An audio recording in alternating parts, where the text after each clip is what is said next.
another live broadcast on your favorite football updates channel.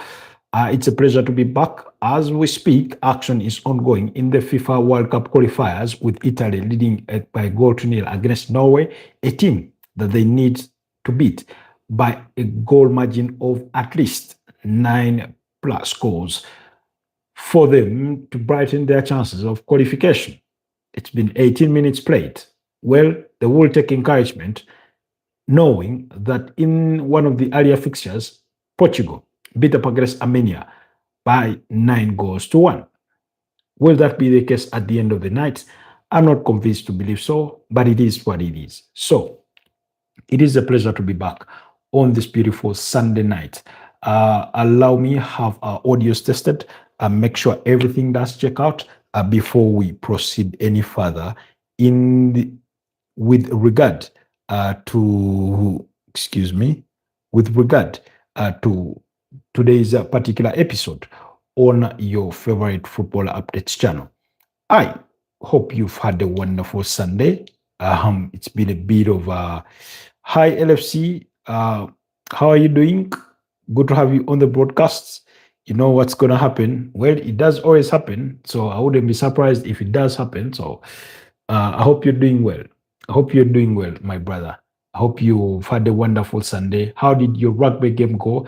I think yesterday morning, yes, when we were last here with you, at least, you had been going for a rugby game. How did that go for you?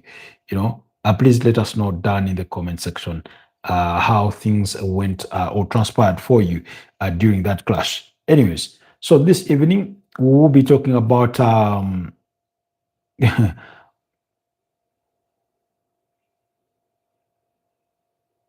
we'll be you say we beat our rivals 67. Wow, that's more than emphatic. That was not a beating. That was a drubbing.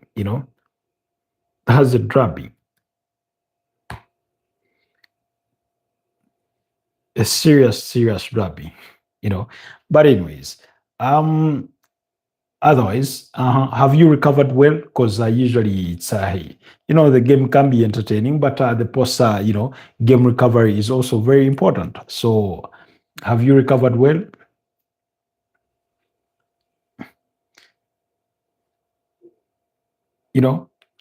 Okay. So, anyways, tonight we'll be discussing the massive injury boost that Arsenal have received in the wake of some news coming our way. We'll be talking about Portugal qualifying for the World Cup in style, even in the absence of their star player in Cristiano Ronaldo. Two players scored hat-tricks in that game, in Joao Neves and Bruno Fernandes. So we'll get to talk about that and any other thing that may interest you for the purposes of this broadcast. But for those of you that are joining us, my name is Robert Kesakos, and I'm coming to you live from Kampala, Uganda. That's where I do come to you live from. Please like the podcast, but also consider subscribing to the channel if you're new here. And to our new community members, we do welcome you to the channel. Thank you so much for joining us. Simply put, for me, like the broadcast, but also leave me a comment down in the comment section. Do let me know, what team do you support? What country do you support?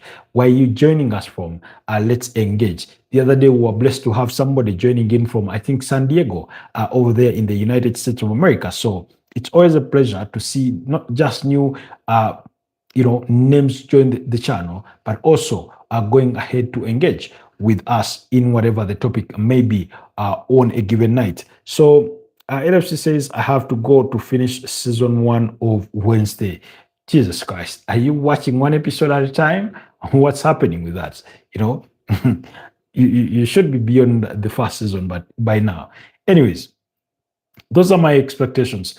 But let's kick off with what's transpired in as far as the World Cup qualifiers go when it comes to the European continent, particularly. Earlier on, France beat up against Azerbaijan by 3 goals to 1. Jean-Philippe Mateta was among the goal scorers in that one, as well as,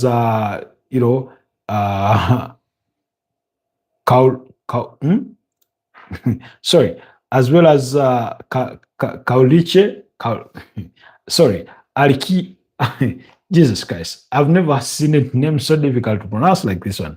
Alkicho, one of the other goal scorers for France, as a beat up against Azerbaijan by 3 goals to 1. France had 2 goals cancelled out by VAR, one being scored by Malo Gusto and the other by Marcus Thuram. But the third goal was an own goal there in that game. So what that means is that France are also through to the World Cup, topping their group after 6 games are played. They have a tally of 16 points, having won 5 and drawn just 1. That means Ukraine, who finished second in the group, will have to look over their shoulders to see if they do get a chance for the playoffs. But I do not know whether that will be the case. But Ukraine managed to win their game against Iceland, also on the same day, with the likes of Zubkov being among the goal scorers there for the Iceland. And then in the other fixtures, Hungary lost to Ireland by 3 goals to 2. Ireland is winning goal by Troy Parrott coming in at the death of the hour, as he completed the hat-trick in that game. Hungary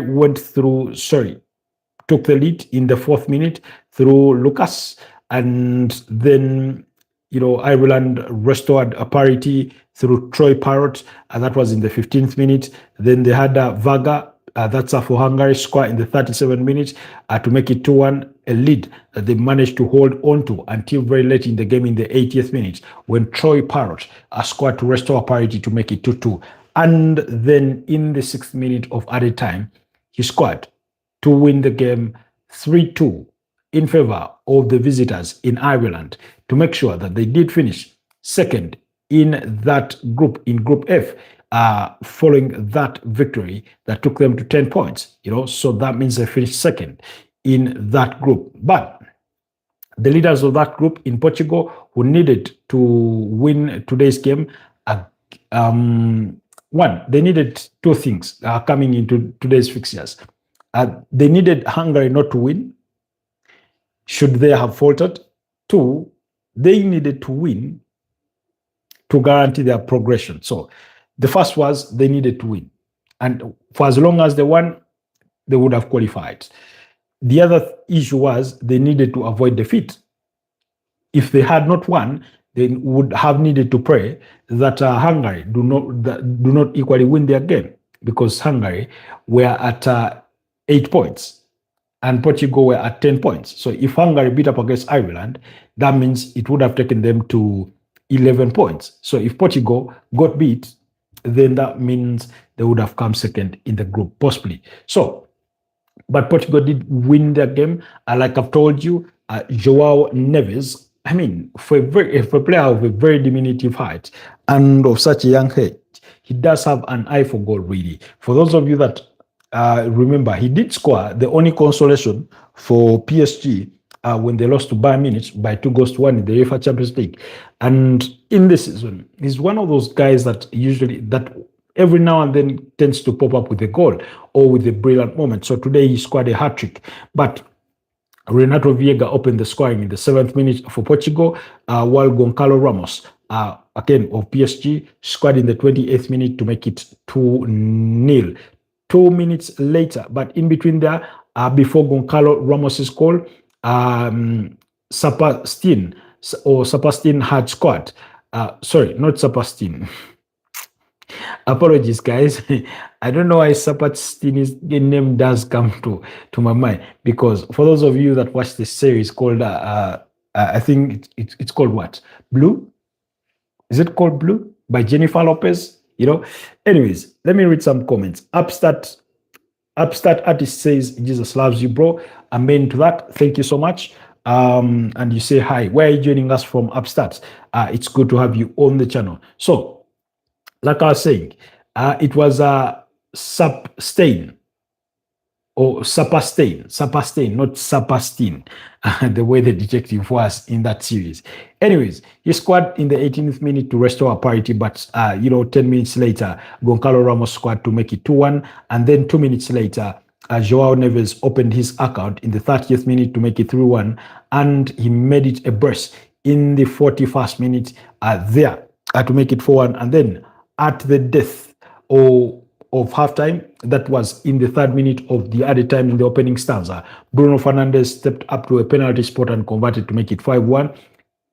Then, 7 minutes into the second half, he was at it again, scoring his brace on the night to make it 6-1. Then, in the 72nd minute, that was 20 minutes later, he once again scored a penalty to make it a hat-trick and make it 7-1 for Portugal, while Joao Neves in the 81st minute completed his hat-trick with Francesco Conceição scoring in the 2nd minute of added time to win it 9-1 for Portugal against Armenia. So a very, very emphatic victory that guarantees that Portugal finished top of Group F with 13 points. That means they qualified directly for the World Cup. One of the European giants coming into today with the worry that they could be on the verge of having to go through the playoffs or being knocked out, among them Portugal, Italy, and Germany, as some of the 3 European giants that were under that threat. I've told you,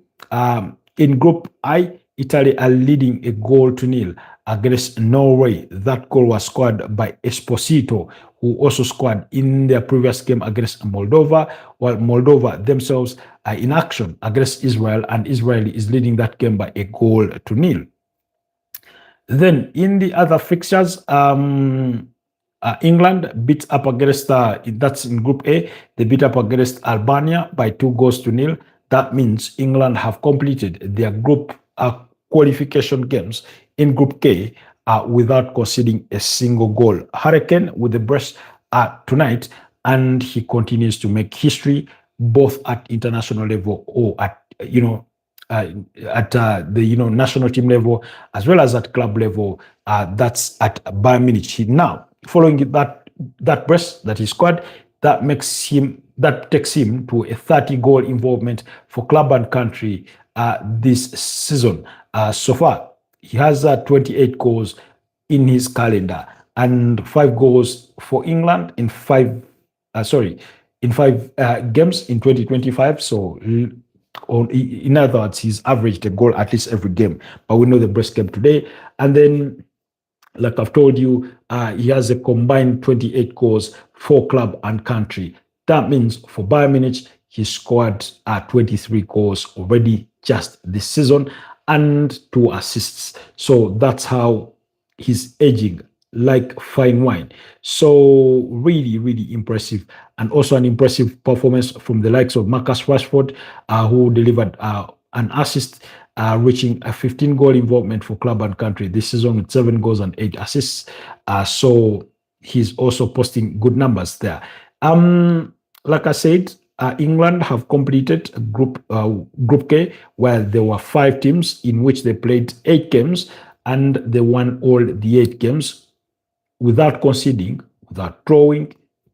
22 goals scored, 0 conceded, 24 points. They qualified directly to the World Cup. Albania finished second with 14 points in that group. So let's wait and see. But Thomas Tuchel is making England very, very hard to break down, at least so far from what we've seen. In the other game, Serbia beat up against Latvia by 2-1. And then, as we speak, the World Cup qualifiers for CAF in the final playoff between Nigeria and DR Congo. That game is ongoing. It is in the 50th minute with Onyeka having already scored for Nigeria, while Elia has scored for DRC. That the goals came in the 3rd and 32nd minute, respectively. So, game is into the second half, and we want to determine who wins the playoff for the African continent to then book themselves a date on the other side of the aisle to see who they will be up against. Remember, the draws come, I think, in 2 weeks' time. or thereabout, they will be conducted on the 5th of December in Washington, D.C. The draws for the World Cup. It's going to be a cohort of 48 teams seeded in 12 groups with 4 teams in each of the groups. You know? So we'll keep you abreast on whatever comes out of that. That's the update from the World Cup qualifiers in as far as today is concerned. Of course, the action does continue tomorrow for many other teams, and following England's game tonight, that means players are going to start, sort of returning back to their respective clubs as we start the end of the international break. So do not begin on that. Then quickly, also, as our topic says, Arsenal have received a massive injury boost ahead of some crucial games. We've talked about their games that are upcoming in the aftermath of the international break, particularly 3 big games that see them through November, where they've already played the game and shared the spoils with Sunderland in a goalless draw. Now, their next outing is going to be against Tottenham Hotspurs, their arch nemesis in as far as North London football is concerned. Thereafter, they will be up against Bayern Munich. We know the kind of form that Bayern Munich are on this season. Unbeaten, they've only managed 1 draw across all competitions, really winning all the other games. I think they are on an unbeaten run of about 17 games, winning 16 and on a drawing 1, something like that. Now, and then after the Bayern Munich game, which will come in midweek in the UEFA Champions League, then they will make the trip to Stamford Bridge to play up against Chelsea. So because of that, they have, and it is because of those 3 fixtures. Of course, even in the aftermath of those 3 fixtures, they'll then take on Brentford. They will be up against, I think, Aston Villa before meeting Club Brugge or Braga in the UEFA Champions League. Now, the massive injury boost regards to the Italian centre-back in Riccardo Carafiori. It did come out today that while he did return to Arsenal, leaving the Italian national team camp through injury, it is being reported that it was only precautionary, not to further exacerbate what he was dealing with and to try and manage his load. Gennaro Gattuso spoke about this, saying that he really did his best being in and around the team for a full week without incident, but also while he tried to recover on time, he could not make it, and they thought it was not worth the risk, so they did not risk him. So despite leaving the Italy camp due to injury, Arsenal do expect Riccardo Carafiori to be available next week for their game against Tottenham Hotspurs. That was confirmed by Fabrizio Romano. That a check confirms the news from the last 24 hours. Riccardo Carafiori will be available for the North London derby. No injury, no issue, just overload. Now, when they say no injury, no issue, just overload, I think do not take that to the letter of the words, because when it comes to injury, there are major injuries, they are what you would call medium injuries, and then minor injuries. So for example, major injuries are the ones that see players out for a very long period of time, months. Then medium term, that's where you have players out for a period of about 3 to 6 weeks. That's a month and a half. That's medium term. Anything beyond that passes for a long-term injury. Now, and then when it comes to minor injuries, these are the kinds of things that players go off the pitch with, and say on Sunday or on Saturday, and then you see them playing in midweek on Tuesday or Wednesday. Players suffering knocks, players having bruises, players maybe feeling a bit fatigued. It could be out of sheer tiredness in the game itself, and they get withdrawn, and then so those kinds of injuries. Then it could, when it comes to a knock, look at it this way.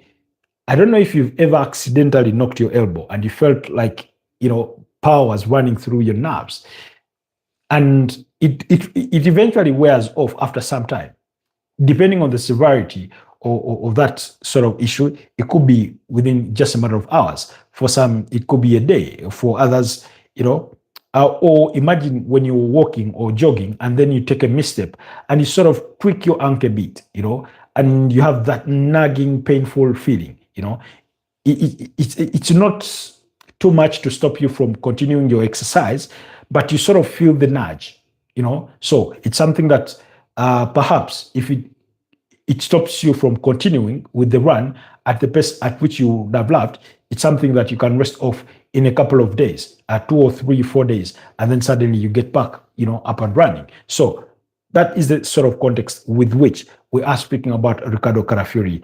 And so overload. So because these guys are play many games, if we are being honest, sometimes games come thick and fast. So particularly, you could find a player playing 3 games in a space of 7 days. And that means on average, he's playing after every 2 days. So you play, let's say, on a Saturday, and then you're back in action on a Wednesday in the UEFA Champions League. And then the following week on Saturday or Sunday, you're back in action, So that's how, things tend to come for them. So that means you get to play about 200 and 270 minutes of game time in that space of a week. But remember, there's also training. And depending on what manager you're dealing with, the training could be as rigorous, It also takes a bit of brain out of you because even the training itself being a contact sport, you hear every now and then players, knocking off each other, and that kind of thing. So, but I think Ricardo Carafiori's availability will be a massive, massive boost for the Arsenal going into the weekend against Tottenham Hotspur and subsequently against Bayern Munich, as well as the game against Chelsea, especially in the wake of the news that it was confirmed that Gabriel Magalhaes suffered a muscular injury or a muscle injury following their 2-0 victory. That's for Brazil, goal scored by Willian Estaval and Casemiro at the Emirates Stadium in an international friendly against Senegal. So the idea or the fact that he is back he is expected to be available is very, very refreshing, is very, very relieving, must be something really, really nice to hear for the Arsenal medical team, for the Arsenal coaching department, and for the players as well. Because we spoke about this yesterday, and I was telling you that it would be very, very unfortunate if Arsenal were to miss Gabriel Magalhaes and Ricardo Carafiori at the same time, especially bearing in mind that they are already contending with injury issues to which we do not know specifically when those players are set to be back.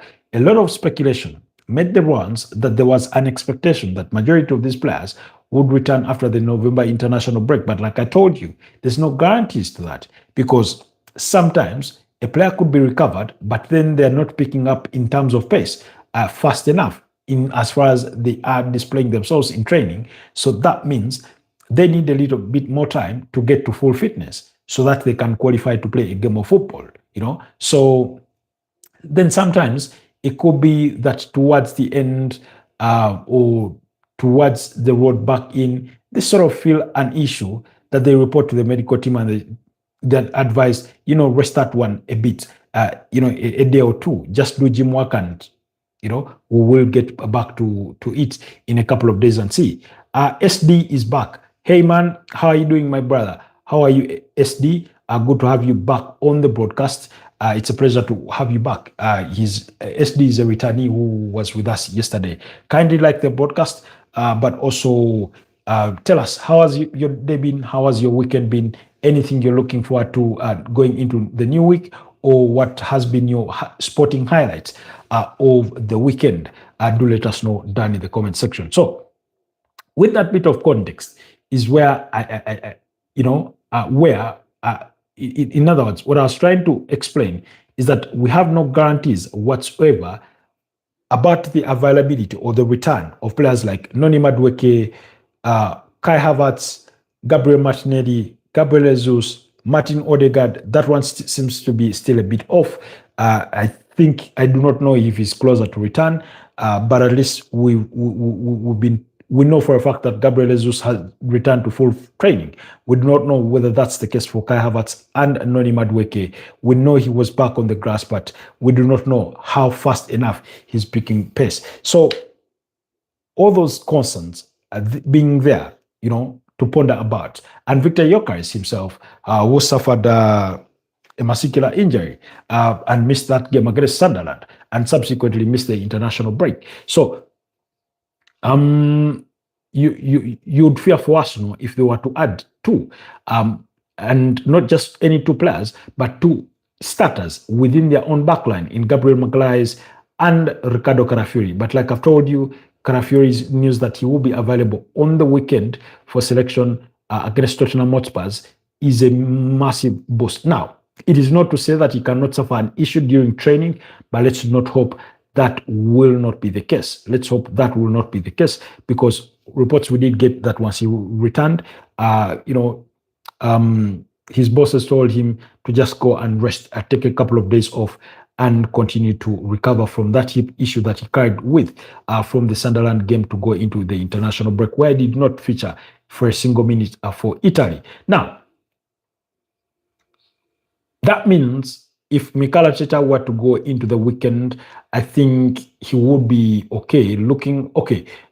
Not that he would be okay with the absence of Gabriel Magalhaes, but at least it gives him an option to say, I'll play William Saliba alongside Ricardo Carafiori, and then play Pierre Hincap at left back, or play Maslow Skelly at left back.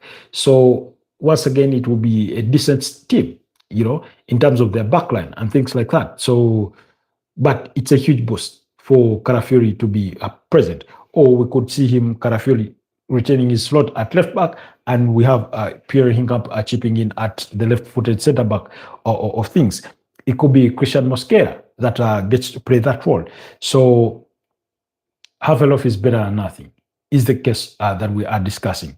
Then, when it comes to Gabriel Magalhaes, things are not looking pretty. We spoke about this yesterday, that reports had come out he had suffered a groin injury, and we do not know the severity of the injury, but like I told you yesterday, there's an expectation that he will be absent for the weekend for Arsenal's game against Tottenham Hotspurs, possibly the game against Bayern Munich, and possibly the game against Chelsea. It depends on the severity of the injury, but what that would essentially mean is that, because even if it is a minor issue with his groin, I do not think it will be worth the risk for Mikel Arteta risking him against Tottenham Hotspurs or Bayern Munich when he knows he's going to have a very, very busy December, because the next set of 3 games are very, very important in the context of the Premier League title as well as the UEFA Champions League. They're very important. But if you would ask Mikel Arteta that if he would be okay, maybe dropping 2 points out of the 2 games he has to play in the Premier League and preserve winning, whatever there could come in December, I think it could be an easy decision for him. But nonetheless, it's never as easy as it may sound. So, but there was a picture making the rounds online of Gabriel Jesus looking really, really worried about Gabriel Magalhaes as he walked through the tunnel at the Emirates Stadium after meeting him, So the 2 met, and, he had that facial expression of saying, this is ugly, or this is not good, or this is not pretty at all. Like I said, an injury to Gabriel Magalhaes does send shivers down the Arsenal spine in the context of their starting 11, in the context of their backline leadership, in the context of their set piece play strength when it comes to corner kicks and free kicks. We know he's a big part of that. In terms of their overall defending, he's a big part of that. So that's why an issue to Gabriel Magalhaes does send down shivers down their spine, So it's something that they will really, really, really be concerned about going into the weekend.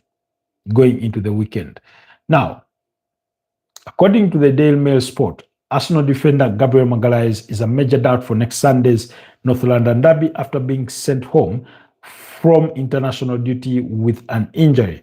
The towering defender had to be withdrawn midway through Brazil's 2-0 victory against Senegal on Saturday after going down clutching his thigh. He appeared in some discomfort as he trudged towards the dugout, flanked by medical staff in concerning scenes for Ghana's fans. That's according to the Daily Mail Sport. Excuse me. They go on to add that tests have now revealed that Gabriel suffered a muscular injury in his right thigh, meaning he won't travel with Brazil to Lille, that's in France, for their friendly against Tunisia on Tuesday. The defender will instead return to Arsenal's North London training ground for treatment. Gabriel may well therefore miss his club's side clash with fierce rivals Tottenham Hotspur at the Emirates next weekend. I've told you what the strengths of Gabriel Magalhaes are. I've told you what he does bring to that Arsenal team, why he is a very, very crucial a member of the team. Now, you see, I don't know how they call this in English. I need to find I need to find the correct word in English. A motorcycle or a bicycle chain.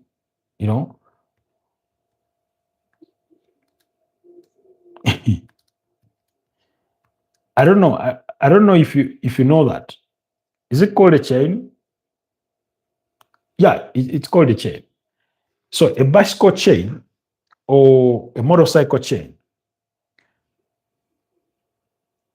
The chain is as good as its unity in terms of all those pieces being fitted together. If you break out one joint of that chain, its efficiency goes. If you break out one joint or if you remove one joint, it could even pass for being useless with respect to the machine that it helps ride or drive, So that's how I would define this injury to Gabriel Magalhaes, that without Gabriel Magalhaes, Arsenal do not perform the same in their backline. We saw a sample of this last season when he suffered that hamstring injury. You remember he suffered a hamstring injury in Arsenal's 2-1 victory against Fulham. This was around February, and their backline went on to be as leaky as you would have it, because they missed his leadership. They missed his organization capabilities. They missed his goal threat going forward in set pieces. They missed his command. So they missed all that. So Arsenal will be knowing one too well what they stand to lose, what they stand to miss out on for as long as they have the Brazilian defender out through injury. So do let me know if you have contrasting views on that matter when it comes to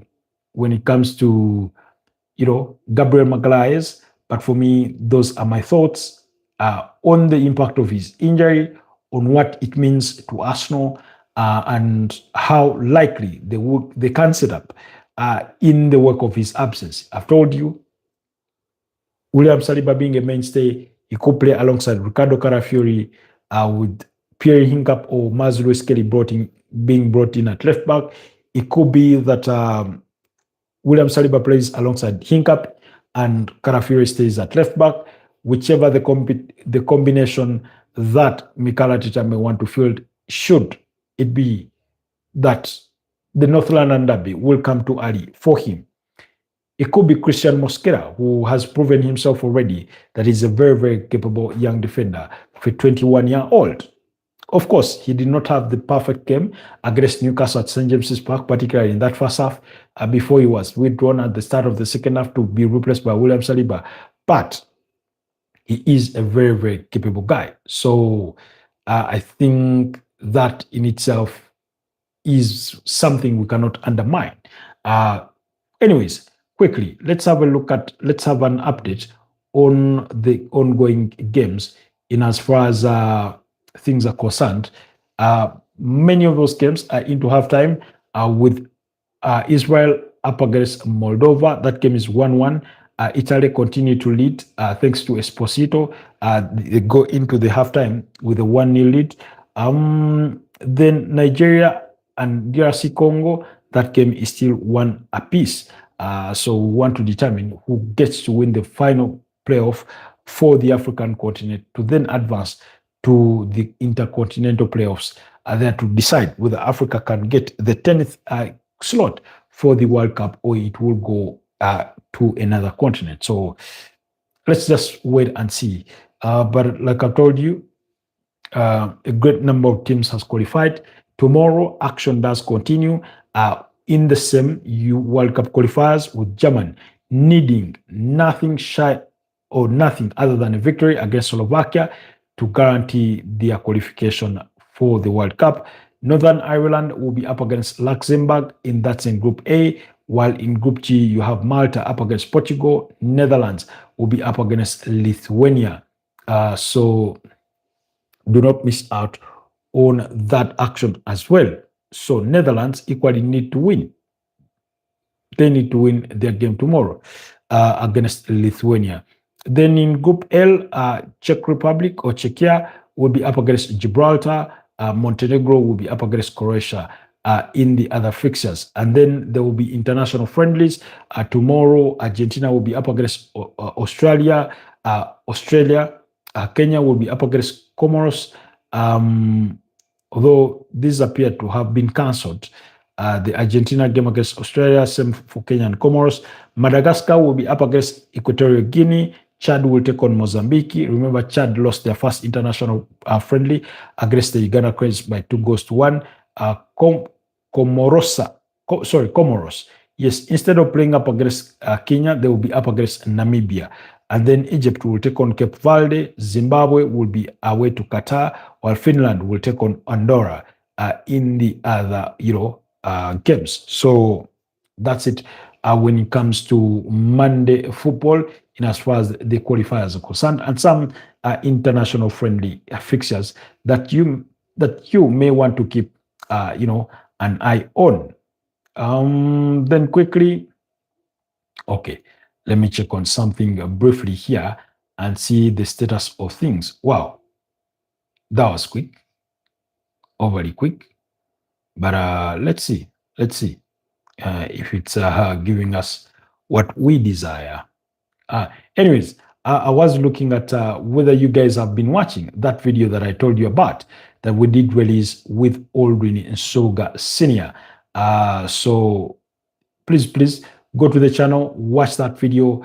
We get to talk about so many things. We talk about the Uganda Cubs.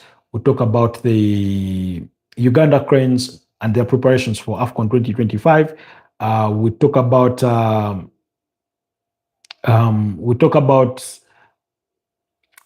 the Premier League. We talk about particularly Liverpool, Man City, Arsenal, Man United.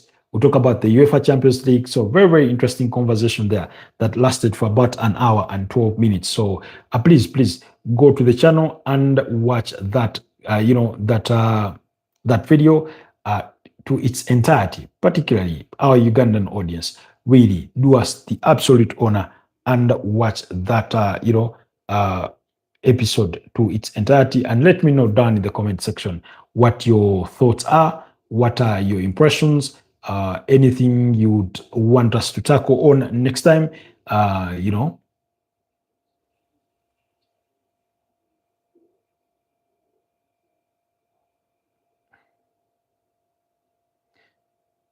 So really, very, very, very good stuff. Somebody commented, a friend of mine watched that episode called Alex, said, great to see Aldrin back on the podcast, watching this on the way from Masaka to Kampala. Very, very interesting. Glad to have you back and that you're enjoying the podcast on your journey. Uh, I mean, very, very interesting. So thank you so much for those of you that have been, catching all our conversations, those that have gone to the channel and watched, for example, we did put out why I thought Manchester City will be Arsenal's biggest Premier League title rivals. We looked at that. That was about 19 minutes of that video. So again, go and watch it. Do let me know what your thoughts are, and we will see. We will see. So I do not take all of you for granted. Anyways, why don't you allow me wrap it here tonight, and I get to other duties of the night. Thank you so much, LFC. Thank you so much, Upstar. Thank you so much, SD, for being part of tonight's podcast. It's always a pleasure to catch up with you guys. Thank you so much for the love and support. As the Indians love to say namaste, and as the French say, merci beaucoup.